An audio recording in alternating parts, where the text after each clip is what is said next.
Buenos días, Shalom, Shalom, aquí estamos con el mensaje que iniciamos ayer, hoy lo vamos a cerrar un poco más, hablando de quién es nuestro verdadero prójimo según la Torá, ¿verdad? Vimos en el pensamiento judío que ellos piensan desde antiguo que ellos realmente, el pueblo judío son los escogidos y los prójimos, en esta palabra que está escrita en Levítico 19:18.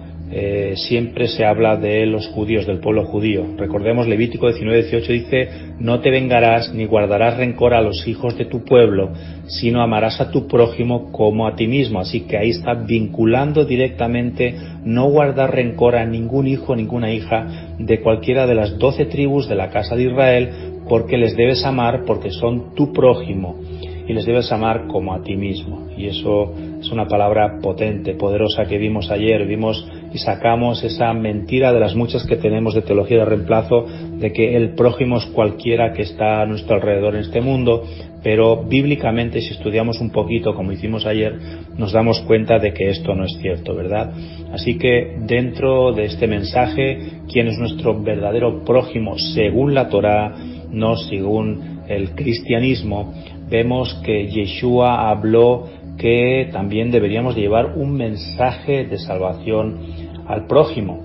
Y por 2 veces Yeshua dijo lo que él vino a buscar, la misión que él tenía cuando descendió aquí a Israel, a Jerusalén, y lo que él venía a salvar.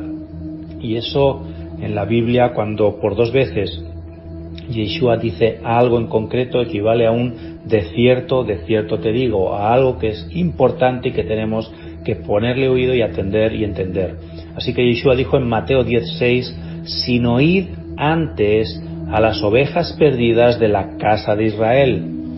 Mateo 10:6. Y en Mateo 15:24, en el mismo evangelio, así que Mateo captó muy bien este mensaje, dice él, Yeshua respondiendo dijo: no soy enviado sino a las ovejas perdidas de la casa de Israel. Así que, hermano, hermana, si Yeshua lo dijo 2 veces, eso es un de cierto te digo, que esa era la misión principal, y no principal, única prácticamente, del Señor, de venir a buscar a esas ovejas perdidas de la casa de Israel. Esto parece a veces contradicción cuando vemos el mundo del cristianismo, lo que nos han enseñado. Y sabemos, ¿no?, por la historia del Éxodo, cuando el pueblo de Israel salió de Egipto, de la cautividad, allí, aparte del pueblo de Israel, se añadieron muchos cuando vieron los milagros que el Eterno hizo por medio de aquellas plagas contra Faraón y el pueblo egipcio, y vemos que muchos salieron con el pueblo de Israel de Egipto. Así muchos también están siendo injertados y tienen esa posibilidad de, por haber creído la misericordia del Señor, los injerta a Israel y se convierten también en prójimos. Hace muchos años, como 600 años antes de Yeshua, Jeremías profetizó y dijo en Jeremías 23:3-5: yo mismo reuniré el remanente de mis ovejas de todas las tierras a donde las he echado, y las haré volver a sus pastos, y crecerán y se multiplicarán. Pondré sobre ellas pastores que las apacentarán, y nunca más tendrán temor, ni se aterrarán, ni faltará ninguna, declara Yud-Hei Vab-Hei el Eterno. He aquí vienen días, declara el Señor, en que levantaré a David un renuevo justo. Está hablando de Yeshua.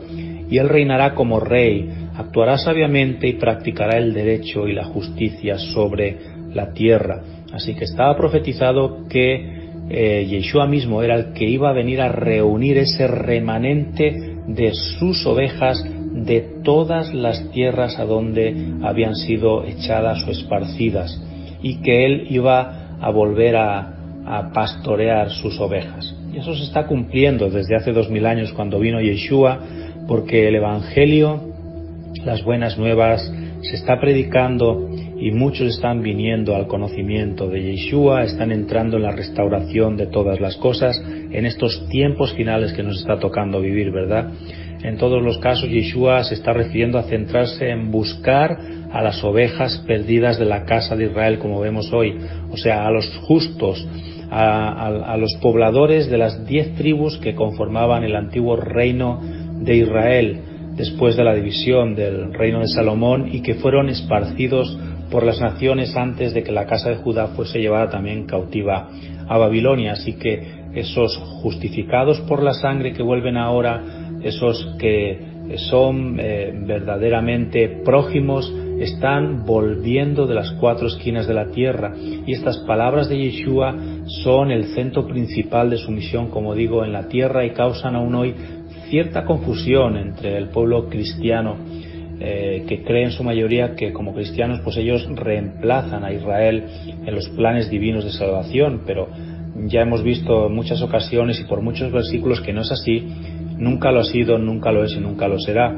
Pero hay un par de dudas ahí que pueden surgir al plantear este asunto, ¿no? Veamos la primera duda, que es: alguien puede preguntar, ¿y qué pasó entonces con la Gran Comisión? Bueno, pues la Gran Comisión, Mateo, que el Señor da ahí, es el llamamiento de Yeshua de llevar la Besorá, o sea, las buenas nuevas o los evangelios, a todas las naciones de la tierra. Está en Mateo 28, Marcos 16, Lucas 24 o en Hechos 1.8, hay varios sitios, ¿no? Por ejemplo, Hechos 1.8 dice: pero recibiréis poder cuando el Espíritu Santo venga sobre vosotros, y me seréis testigos en Jerusalén, en toda Judea y Samaria y hasta los confines de la tierra. Así que esta gran comisión de llevar el Evangelio tiene el añadido de tener la ayuda del Ruach de Santidad, del Espíritu Santo, para poder llevar las buenas nuevas a todos esos prójimos esparcidos que hay desde Jerusalén hasta los confines de la tierra. Y todos estos escritos entonces que he dicho nos dicen en general que se debe llevar esta palabra desde Jerusalén, como digo, a toda la tierra conocida. Pero ¿por qué se dio esta orden divina a los discípulos de Yeshua? Bueno, pues porque nadie conocía a ciencia cierta a quienes eran descendientes de las ovejas perdidas de Israel, o sea, los elegidos de Jeremías, que eran del linaje de Abraham, que pertenecían por derecho propio, ¿verdad? Pero el Señor vino a buscarlos, y por eso se predica el Evangelio a los cuatro confines de la tierra. Luego vemos otra duda que a veces puede aparecer, porque alguien piensa en Cornelio. ¿Recordáis? Cornelio, el centurión de la compañía llamada La Italiana. Bueno, si Cornelio era griego y los demás también eran griegos en las Escrituras, muchos que se convertían, ¿qué pasó ahí, no? Bueno, vemos por detalles, por ejemplo, que Cornelio en Hechos 10.1, él era prosélito. Decía que era un prosélito. ¿Sabes lo que es un prosélito? Un prosélito era un piadoso y un temeroso de Elohim con toda su casa, que daba muchas limosnas al pueblo judío y que oraba a Elohim, al Dios verdadero, continuamente. Y ese término prosélito bíblicamente proviene del término griego koineo o prosélitos, que es utilizado en la traducción del Antiguo Testamento en griego, la Septuaginta, para extranjero, pero también para un recién llegado a Israel. También aparece en el Nuevo Testamento griego para los conversos al judaísmo del siglo I. Es una traducción de la frase bíblica hebrea Toshav Ger. En el caso de Cornelio, él estaba hablando ahí de un prosélito que está a la puerta, el prosélito de la puerta, que quiere decir alguien que vive en Israel, aunque viene de fuera, nacido de fuera, pero que sigue algunas de las costumbres judías. O sea, en pocas palabras, que es alguien que ha adaptado su vida y se ha convertido al judaísmo. Entonces, en aquella época de Hechos de los Apóstoles, no solo se buscaban a las ovejas perdidas de Israel, pero también se buscaban a aquellos que tenían vínculos con la Torá de alguna manera, aunque fuera por medio del judaísmo, ¿verdad? Y también se buscaba a aquellos que, como en el caso de los que salieron de Egipto muchos años antes, pues abrazaban la fe como Cornelio, con el judaísmo abrazaban la fe de la Torá.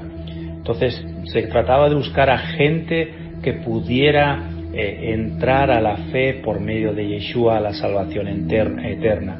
Así que en conclusión podemos observar que el prójimo es toda persona que es del linaje de Abraham, hermano, hermana, o que ha aceptado a Yeshua como el Mesías de Israel y cumple todos los mandamientos del Eterno siendo injertados en el olivo de Israel, o sea, las personas que conocemos que han manifestado frutos genuinos de arrepentimiento del Ruach de Elohim en sus vidas después de conocer a Yeshua, aquellos que pueden congregarse en nuestra congregación, en nuestra Keilah, lo que llamamos la iglesia. Esos son verdaderos prójimos para nosotros. Estos son hermanos y hermanas nuestros de nuestras congregaciones o de otras congregaciones, otros creyentes mesiánicos que siguen a Yeshua y que obedecen a los mandamientos del Eterno y también están formando parte del pueblo del Señor. También está el pueblo judío, la casa de Judá, que es la que históricamente siempre ha guardado la Torá. Así pues, todos esos conforman la palabra prójimo, están dentro del concepto de prójimo, así que podemos buscar, apoyar y ayudar en lo que se pueda a nuestro prójimo, como hizo aquel samaritano de la historia de Yeshua, ¿verdad? Además, nosotros podemos ayudar, evidentemente, a otras personas que no entienden todo este concepto de prójimo, que no son linaje de Abraham, pero que necesitan ayuda, ¿no? Como puedan ser personas refugiadas, gente maltratada, niños hambrientos, mujeres viudas, como dice la Escritura también. Podemos ayudarlos como Yeshua lo haría en su época. Podemos darles limosnas, sedaká en hebreo, podemos darle ayuda humanitaria para que se fortalezcan, porque quién sabe si un día mediante el testimonio de nuestra ayuda puedan conocer a Yeshua por este testimonio y ser también injertados en el olivo. Pero recuerda, hermano, hermana, que debemos primero ayudar ante todo a los de nuestra casa, a los de nuestra congregación, incluyendo viudas, huérfanos, al extranjero, al prosélito como Cornelio, el caso, el ejemplo, el que aceptó a Yeshua, como su Señor y Salvador y anda dispuesto a guardar Torah, mandamientos, y que desea unirse de corazón a los hijos de Elohim, al linaje de Abraham para cumplir las mitzvot, los mandamientos del Eterno. Y un consejo, hermano, hermana, no pierdas el tiempo con gente que no quiere aceptar en su vida el mensaje de restauración de Hechos 3:21. El tiempo es corto y hay que centrarse en buscar al prójimo de verdad y ayudarle de verdad. Bendiciones, Shalom Ubrachot Mishpacha, paz y bendiciones familias, Shalom, Shalom.